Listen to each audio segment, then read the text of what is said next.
UPPL আৰু BJP কেন্দ্ৰটো ৰাজ্যটো আৰু কাউন্সিলতো আমি চৰকাৰ চলাইছোঁ সেইকাৰণে যেতিয়ালৈকে দুটা ৰাজনীতি দলৰ নেতাসকলৰ মাজত আলোচনা কৰি সিদ্ধান্ত লোৱা নাযায় এই দুইটা ৰাজনীতি দলে অকলে অকলে খেলিব নে যৌথভাৱে খেলিব এই বিষয়টোৰ ওপৰত মন্তব্য দিয়াটো আচলতে ঠিক নহয় এতিয়ালৈকে যিহেতু আলোচনা হোৱা নাই ভালকৈ সিদ্ধান্ত হোৱা নাই সেইকাৰণে এই বিষয়টোত কোনোবাই যদি নিজৰ বক্তব্য ডাঙৰিছে এইটো তেওঁৰ ব্যক্তিগত হ'ব আমাৰ বিজেপিৰ ৰাজ্য সভাপতি দিলীপ শইকীয়া ডাঙৰীয়াই কেইদিনমান আগতে ওদালগুৰিত আহি খুব দাম্ভিকভাৱে ঘোষণা কৰিছিল যে UPPLৰ বিজেপিয়ে BTC কাউন্সিল চৰকাৰৰ যিটো নিৰ্বাচন তাত 40টা সমষ্টিক প্ৰতিদ্বন্দ্বিতা কৰিব বুলি সেইটো তেওঁৰ ব্যক্তিগত কথা নে তেওঁ সভাপতি পদৰ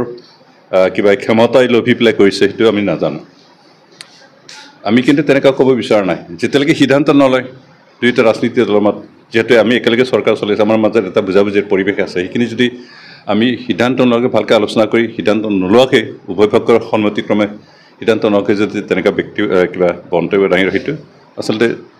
মিত্ৰতাৰ চৰকাৰ চলোৱাৰ কোনো অৰ্থ নাথাকে আৰু সেইটো আমি নিবিচাৰোঁ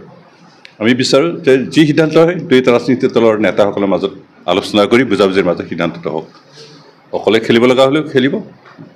বা জইণ্টলি খেলিব লগা হ'লেও খেলিব কিন্তু UPPL সদায়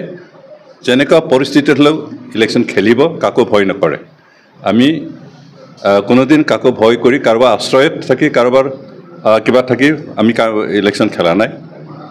আমি হাৰিলেও জিকিলেও নিজৰ ভৰিত থিয় দি নিজৰ বলত নিজৰ শক্তিত নিজৰ পৰাক্ৰমত পাব্লিকৰ সমৰ্থনত আমি নিৰ্বাচন খেলিম আমি কাকো খাতিৰ নকৰোঁ কাকো কেয়াৰ নকৰোঁ